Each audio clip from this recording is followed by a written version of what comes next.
started. Thanks for joining me today for talking about best digital tools and apps for working remotely. Just a few housekeeping rules going on here. Keep yourself muted when you're not speaking. Try to use the chat option as much as possible for questions, just to eliminate chatter and things that pick up when we're all working from home, like dogs barking and all that good stuff. Being mindful when you're on camera as well. If you do have no one sharing their video right now, and that's perfect. We don't want to be like that woman who was going to the bathroom on that group chat. So we're just going to avoid that. All right, let's get started. So what we're going to cover today, I'm just going to put this here. And can you guys see, let me know if you can't see the PowerPoint or anything like that. What we're going to cover today are the pros of working remotely, creating a productive workspace, best practices for working from home, and best apps and tools for working remotely. I'm going to be giving a lot of tools and apps at you today, so just take what you can and don't feel like you have to implement all this. Some of this may not even pertain to you, but I just want to give information that could be helpful if you did want to use it. All right, so a little bit about me. My name's Alex Berzowski, and I grew up in Detroit, Michigan, right outside of Detroit, actually, 8 Mile, representing. After I graduated high school, I attended Butler University in Indianapolis, where I studied criminology and sociology. I thought for sure I was going to spend my life in the legal world and potentially go to law school, but I didn't go right away. Best decision I made, because obviously I didn't choose that route. After I graduated from Butler, I moved out to San Diego, and that is where I remain today, as most of you who probably are attending know. And I did work in the legal world for about 5 years. I was a paralegal for a team of attorneys. And I was at a big law firm for a while, and then I moved to a smaller one, and I was the one paralegal for about like 5 or 6 attorneys. They all practiced different transactional law. So I really got to see all sorts of law, and I got to see how disorganized people were too, because we would help a lot with estate planning and business law. And with that, we'd get to see their records, and we'd have to figure out what was going on and make sense of it. So and also just something to note, when I was at both those law firms, the big one and the small one, they were both 100% digital. So and this was back in 2008, which was unheard of at the time because the courts weren't even digital yet. So we were filing and scanning, and we had a system for everything. Every piece of mail that came in, just everything you can think of, we had a system in place. And if we didn't, we'd make one, and then we constantly were improving it. And I became a part of that process, which is why I'm so good with this type of thing, because I really got to see the benefit of it, and I really got to see how it works in a big team setting and a small team setting, which actually isn't that much different, come to find out. And that's talking about my digital a little bit here. Then I stumbled across the National Association of Productivity and Organizing Professionals. It's a mouthful. They have chapters all over the country, and actually I think they're international now. And because at my law firm, I wasn't being fully fulfilled. So I was like, what can I do? And from my experience at the law firms, I was like, I can maybe people want to start digitally get organized, or maybe I can do home or whatnot. So that's when I found NAPO for short, and I joined. I started just kind of throwing myself in every opportunity I could to get experience, and it taught me a lot, and that I could do this for a living. So, and I actually have been on the board ever since, and now I'm the San Diego chapter president. So it's a great association to be a part of, to keep educated and all that. And then I formed Be Organizing. So we provide home, digital, and business organizing products, solutions, services. So we're here for you. And since then, I've grown the team. We have employees now as organizers and productivity specialists. And yeah, we are working virtually right now, obviously, because of what's going on. And thankfully, we can work virtually for all our digital organizing clients, especially.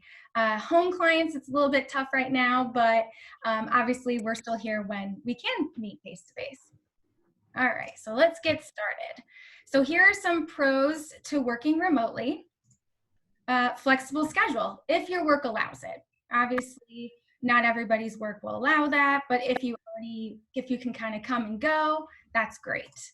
The comfort of being at home, not having to travel, less wear and tear in your car, less mileage, less gas. Obviously, these are no-brainers, but just want to share them just to keep it in mind.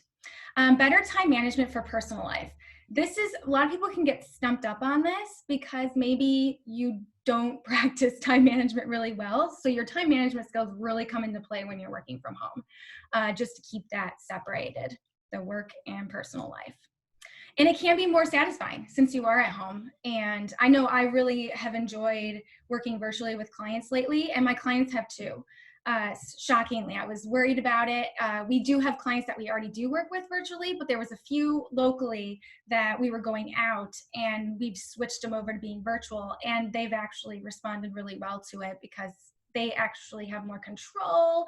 It kind of gives them, just kind of sees even more how technology can help them because we can work virtually. Okay, so first thing you're going to want to do is create a productive workspace. Some of you may already have this, but maybe not. So some things keeping in mind, find a designated space to work, whether that be, maybe you don't have an office. We're lucky we have an office space that we can work in. But if you're not so lucky, maybe find, like in your kitchen, maybe it's your kitchen table. Maybe it's a chair in the back of the room somewhere, but somewhere where it's kind of separated from your home life, because it's really hard to switch that work and home, switching those between those two and having balance. So you really want to have a designated space so it doesn't get blurry. I know sometimes even I try to avoid working from the couch just because it's such a home life thing. So I know when I sit down on the couch, I'm done working. I try to do that as much as possible. Declutter your workspace. So once you find that area that you're going to work in, make sure it's decluttered, whether that means getting rid of some paper, buying some desktop organizers for the paper that you do need. A really good option is a Staples metal incline sorter. And it's great for just physical files. I use one here at my office and for my paper that I need to get access to. It's a really great tool. So you can get those at Staples. It's called the metal incline sorter, desktop sorter. Have a charging station near wherever you choose to have your designated workspace. A power strip works great. All right, working from home best practices. Have a start trigger.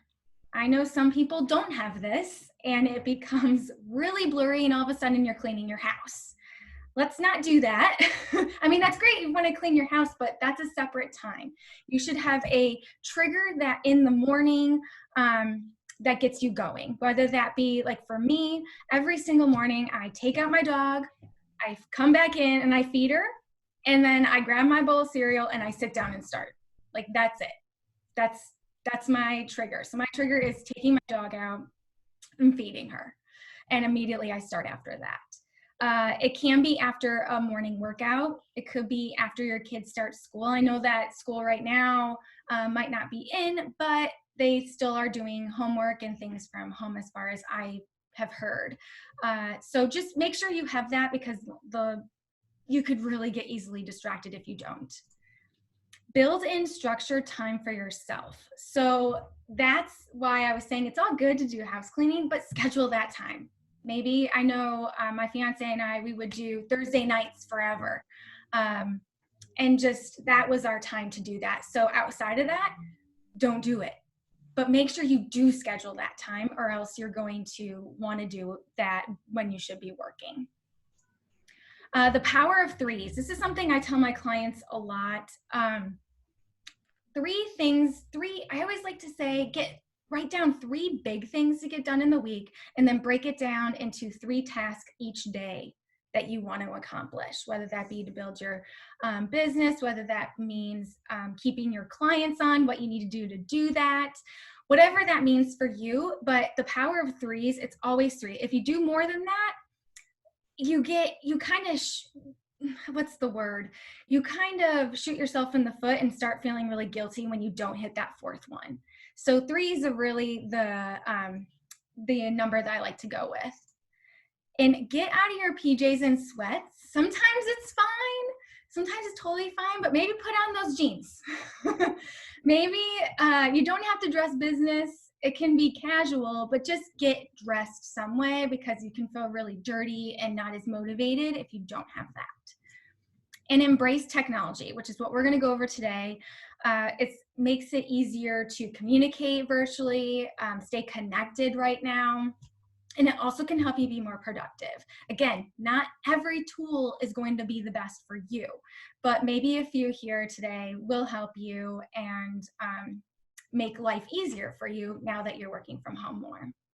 All right, so let's get started on the apps for working remotely. So I broke them down into different categories here.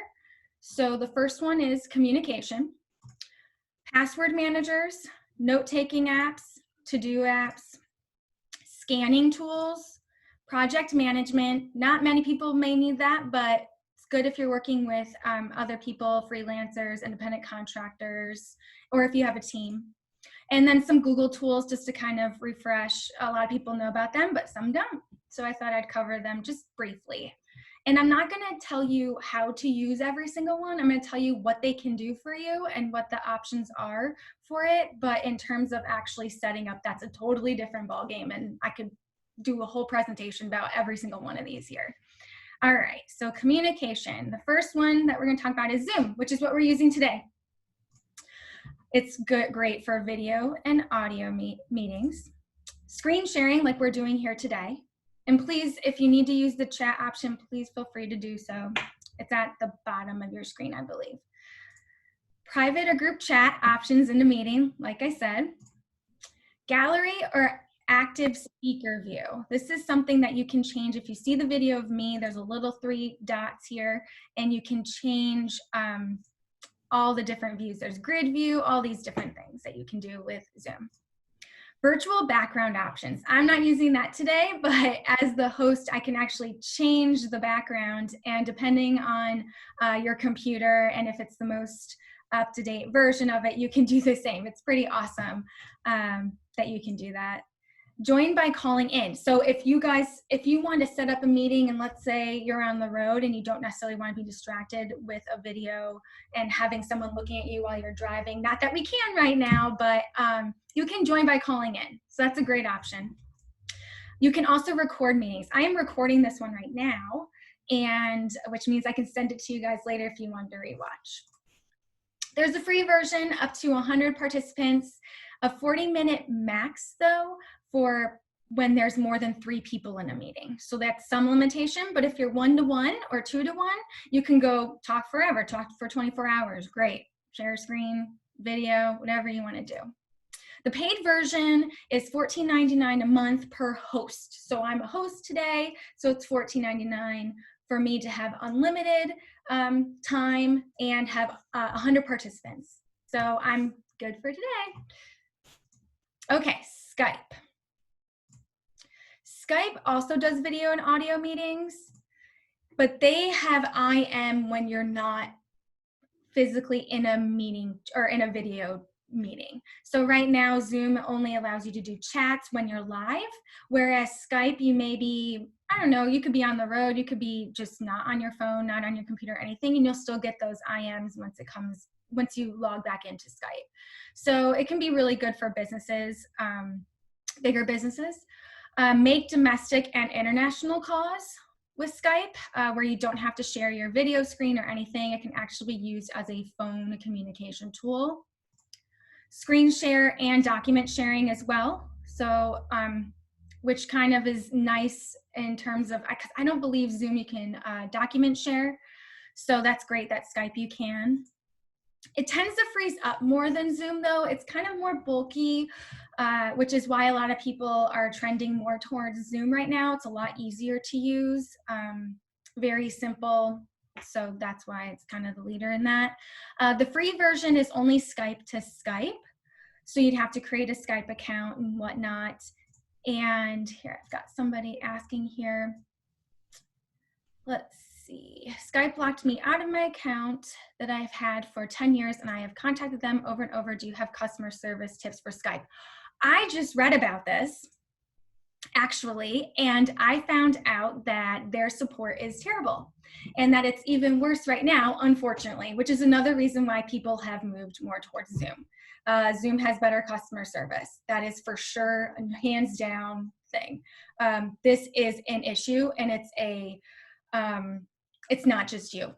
It's a lot of people complaining about it, businesses, everything. So you're not the only one. Unfortunately, I don't have any options other than, I know for me, I have an Office 365 account, and I was able to eventually get to somebody to talk about other Office 365 products, because Skype is in that suite of services that they provide when you buy Office 365. But it took me a few tries, and I was on the phone with them for a very long time. So not the best customer service, unfortunately. So sorry I couldn't help you more with that. If you pay for Office 365, you get the Skype for Business, or you can pay $2 a month if you want to go Skype to phone, or just like I actually have one of my organizers have a Skype phone number. So we pay for that for her so she can do text messages and everything, literally use it like a phone service, which is what Zoom does not do. All right, moving on to Slack. Slack is text communication that can replace emails. I think of it as, and you can send private messages, create channels for teams, departments, project, clients. So meaning that you create these groups. It's basically like organized text messages. I've had people want that, and Slack gives that. So it is great for communicating for work because it's not going to your phone necessarily. You can get the phone app, don't get me wrong, but it's like your phone number's removed. It's like it's only needed when you're working, so you can turn it off, in the sense of it doesn't need to be showing up in your face like text messages, and you can keep them organized, like I said. So great option here. Let me see here. You can also upload documents in Slack. The free version saves about 10,000 of the most recent messages and gives you 5 gigs of storage. So it's great if you don't need it. I mean, if you have a smaller team, it's great, and you could probably ride along the free version for a while, but it's something that eventually maybe you would want to upgrade. And it's $6.67 per month per user, unlimited messages, and it's 10 gigs of storage. So not too bad. It's pretty cheap. All right, LastPass, password managers. LastPass, I'm biased, is my favorite. It generates passwords for you. So if you have a hard time coming up with something complex, LastPass can generate a password for you. It stores login information and credentials for you, so you can always pull it up, whether you're on your PC, your Mac, or any mobile device. It has an internet browser extension as well, so you can actually download the extension, and it will automatically populate your user login and password information when you go to a website. So like say you're at Chase or whatnot, you can do that. And let me pause for a second here and make sure everybody is in. Okay, great. Thanks guys for bearing with me. All right, and it is the best free version. Like I said, I am biased. I love it. I use it. It's so easy. And people who are worried about the extension maybe taking up too much space and slowing down your internet connection, that used to be the case, because I know I had LastPass like maybe 5-6 years ago, and I actually stopped using it because of that. And then as of recently, within the last year, it stopped slowing down the internet connection, and I don't have any issues with it now. So it's not dragging your browsability. The premium version is $36 per year, and it comes with advanced multi-factor options. The free version already comes with a two-step verification, but this one, the premium version, you get like a little bit more protection. You can share with many people with the premium version as well. You can only share with so many with the free version. I don't remember exactly how many, but with the premium version, you can share with your family and whatnot, because they actually do have a family version, which is a little bit more expensive, but 6 users for $48 a year.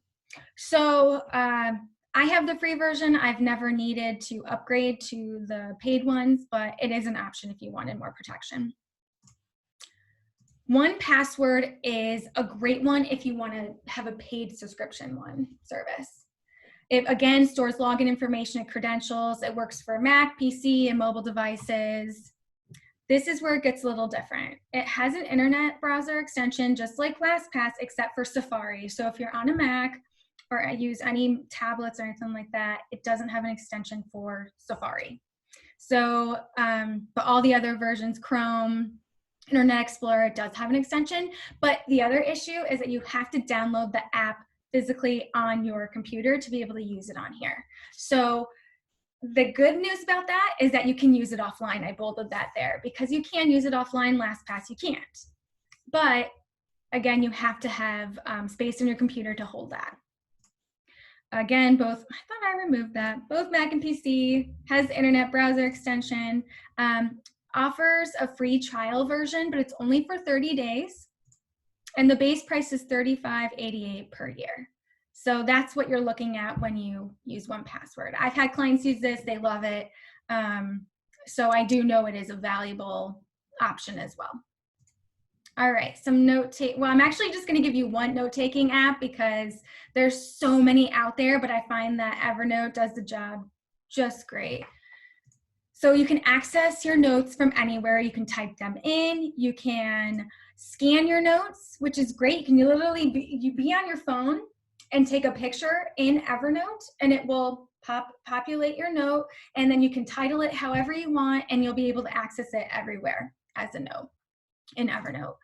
You can make notebooks in stacks, which allows some organization. It only goes 2 layers deep, meaning that you create a stack, and within a stack you can have notebooks, and within a notebook, the 3rd layer, you can have notes.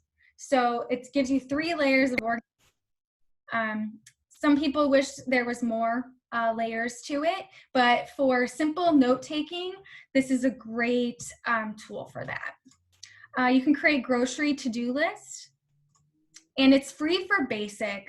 You don't really need all the bells and whistles that it offers unless you are like gung-ho, really gonna take Evernote and use it for more than just notes. Oops, but that's okay. Anyways, Evernote's a great option, and you can, notes on your iPhone or your Mac device work well too, but again, Evernote has the layers of organization that Notes doesn't necessarily have on your Mac devices. Okay, so for your to-dos, Todoist I have found to be an easy, simple to-do list. It's so great. You can, again, access anywhere. You can make different projects with tasks within each project. So again, it kind of gives you that layer of organization. You can share a project task list with other people. I have done this with clients where we share a project list, and within the project we have tasks, and we can constantly add and see where we are on our list. And we can, they don't see my other projects that I have going on. We literally just share that one project and have all the tasks in there. So it's really great for keeping on track, and you know, you can use it with your own personal stuff, your own projects, or you can use it with your clients. You can set a due date for task, and it will show up in the inbox. So if you're just have to constantly kind of have Todoist in the back somewhere, and it will show up for your task due that day. The free version, you can have up to 80 projects, and you can have 5 shares per project. So not too bad. The premium version is $36 a year, and it's up to 300 projects. You can have share to 25 people per project. There's also reminders, and what's cool about the reminders for this is they'll also remind you, let's say you're driving around and you need to, you don't want to forget that you need to get toilet paper or something. Oh, toilet paper, one thing I pick up. And you need that reminder. Well, when you're driving, Todoist will monitor where you are and they'll be like, hey, you need toilet paper. So it'll be based on your location that it'll remind you to do something. So that's kind of neat. I've actually had people want that. So something to think about, but you don't have to use that feature. It can be kind of creepy too, but just an option. And the other reminders is like phone and like email and text reminders. And you can obviously upload documents in the paid version as well. Scanning.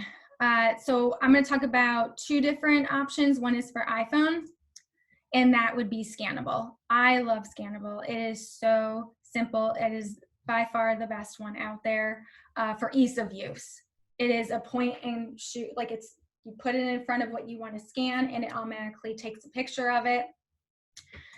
And you can save it as a PDF or JPEG, which is also really great if it's actually a document, because some scanning apps only do JPEG and then you have to convert it to PDF. So this, you can do it right then and there. And then you can email it to yourself. It's free. Again, it's only for iPhone users. And, but you can email it to yourself. You can save it directly into your cloud storage. You can save it to your camera phone or your uploads or whatnot. The other one is Genius Scan. So this is for any phone now. And same type of thing. It saves as a PDF.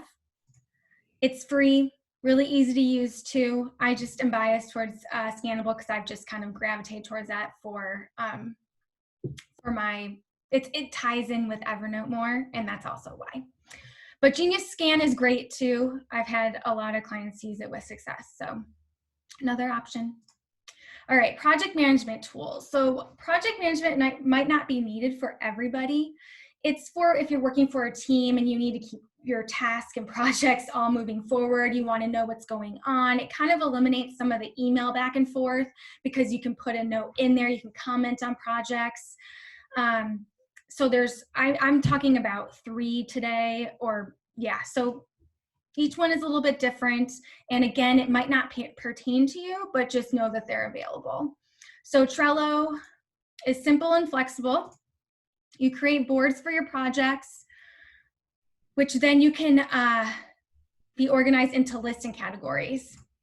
Assign team members, comment, give due dates, and move between lists. So the way that Trello basically sets up, so you have a board, and then within the board, you have different cards, they call them, and there you can have as many of those as you would like, and within each card is like something to do. You can put comments, all these different things, and you can move those tasks. So it'll be the way they have it set it up. It's like in to do, in process, done. So you can then move a task from in process, or from to do to in process, and then from in process to done. And you can literally just drag and drop it along. So it's kind of neat thing that you can do. It's great for small to medium-sized businesses just because of the simplicity of it. The free version, you get 10 team boards with unlimited lists/cards. Those lists are what I was saying with the cards within the project, which they call a board. And the paid version is $119.88 per year per user, and you get unlimited boards. Again, this is for bigger teams. Asana. This is your one-stop, all-in-one project management tool. This is the most robust one. It has so many integrations. It's great for growing teams. It has more features than any one that we're going to talk about today, but not necessarily features that you need. So it has a timeline where it actually shows you your due dates and what's going on when. It has, you can add a start date. There's custom fields, but those features are only accessible with the paid version. The basic version, you can collaborate up to 15 teammates, and it has limited features, like I said. The paid one has the more features, and that starts at $131.88 per user per year. So, you know, it's more, you get more bang for your buck, I will say about this one. So way more robust. Basecamp. Basecamp is the most simple one and most basic one. It doesn't have a lot of features or anything like that. It's just very much like, here's a project, here's to-dos, here's comments. Boom, that's it. Nothing fancy. It doesn't look pretty. A lot of it does come down to what you like in terms of what you like to see and what kind of motivates you. I have some creative people that I work with, and they like the visualization of Trello more than Basecamp. So again, it's what is going to work best for you.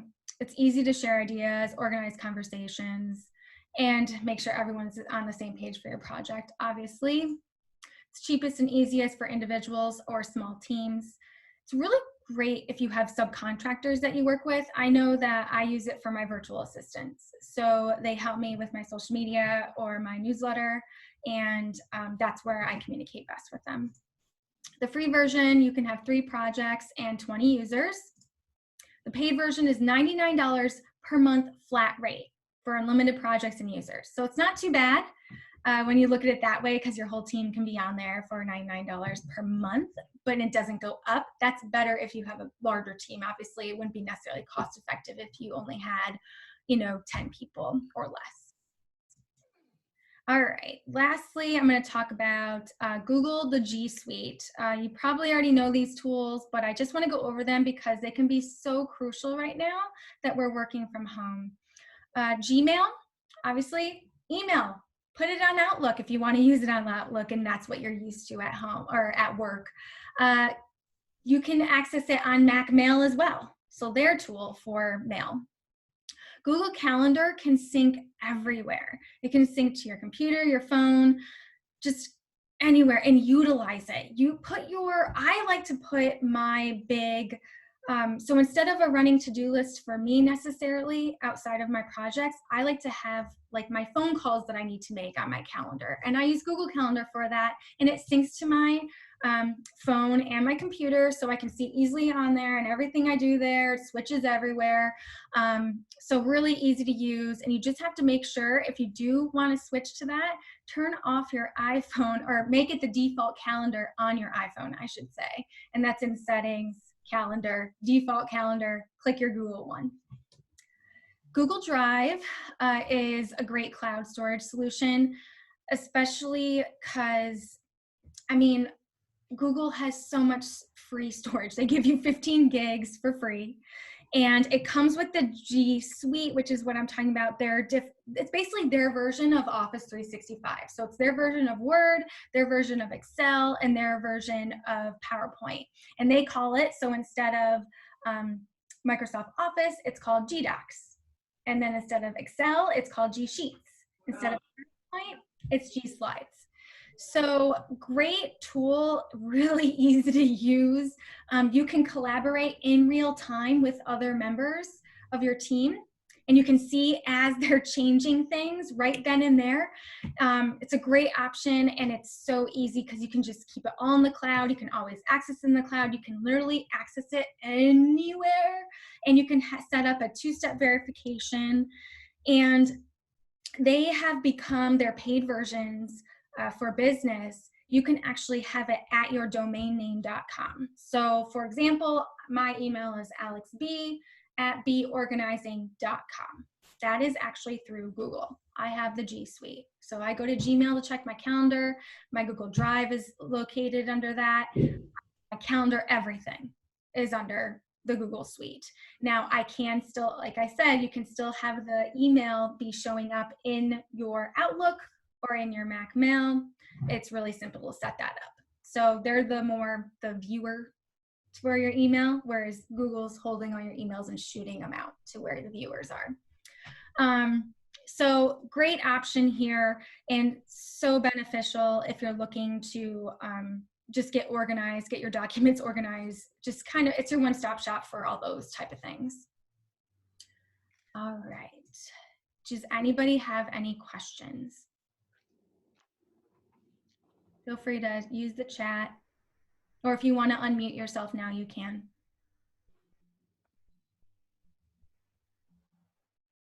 All good? I know there's a lot more tools. Oh yeah. Alex, hi, it's Gillian. Yes, hi. Thanks so much for your presentation today and being here to Yes, inspire us. I thank appreciate you sharing all your knowledge. you. I have a couple questions I've never used. I actually use Evernote already, but Yep, I use it for my password management. It works for me. yep. Um, and I like keeping things simple. But with the project management tools, I'm not currently working with a team. So I would be looking at, I'm just trying to figure out how I might utilize one of these, the project management one, to sort of motivate myself and organize myself for my own decluttering and home renovation, office renovation. You know what I'm saying? Yep. I'm not looking to collaborate with other people, but just like maybe as a time management tool, or if you have any other time management tips that you might offer for those of us who live alone and Yes. Time structure. time management's is one of the bigger things from working from home because you have to keep on task and hold yourself accountable to do it. I would say that I am a big advocate for blocking time on your calendar and looking at your calendar. Like, so when you need to do something, and let's say it's write 2 blogs. Let's just say that's what needs to be done. So you block off 2 hours or 3 hours to get that done, and you put that on your calendar and you treat it like a doctor's appointment. It is if you schedule it for 2, it's like turn off your email, turn off everything but what you need to write your blogs, and do it at that time. I really have found my calendar to be the best tool, and for that, there's also there's an app called, oh my gosh, I'm blanking on what it's called. I There's an app where it actually reminds you to do things, and it doesn't stop reminding you until you say it's done. I'm blanking on what it's called right now, but I'll send it to you once I remember the name for sure.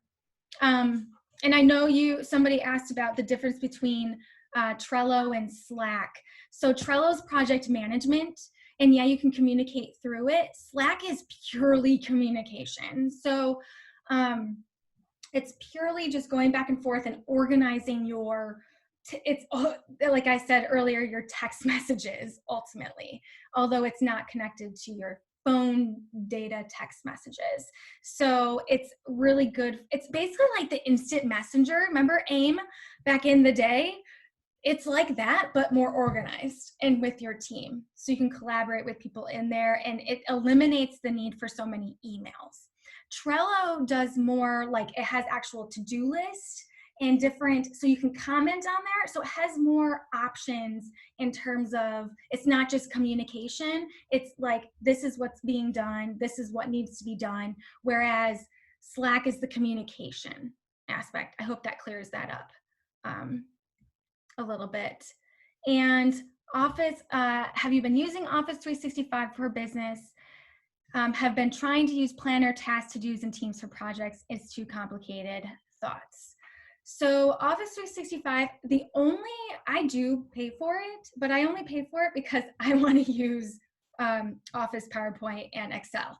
I do use the Google Suite as well, but I find that I have, like NAPO, for example, they use all that and that's what they know. So I have to stick with that. So I have to have both. I don't love Office 365 for anything else, personally. I move people away from it for even their email, just because they are typically behind the ball, and they are designed, like when I have spoken to them and have had numerous conversations with their software developers, they're designed to be used by software developers. So that's why it's so much more complicated, versus Google. It's like, here it is. There you go. That's all you need. It's very simple and in your face, versus Office just kind of, it's hidden what you can use, how much storage you can use where. There's all these different things, and I just found that it was too much to keep up with. So I don't have as much experience in the Planner or all their type of things. Because of that, I do move away from it. Anything else? I hope that clears up some questions. Let's see, I have anything else here. Perfect. Thanks, Elaine. Okay, so I'm going to continue here. I just have one more thing or a couple things to share with you guys, and then I'm going to sign out. So how we can help you, just so you know, we are going to be doing a free series of Zoom events, continuing like every other week for like a month or so. We'll see how it goes. The next one I'm thinking is going to be specifically about email.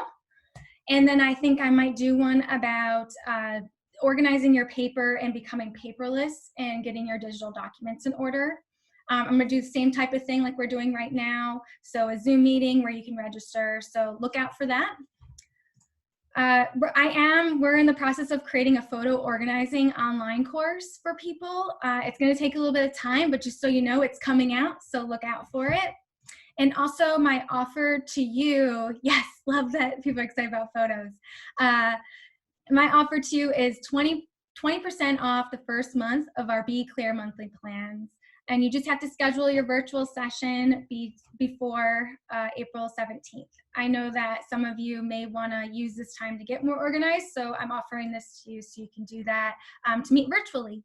We're here for you, and so that is my gift to you today and all these free options here.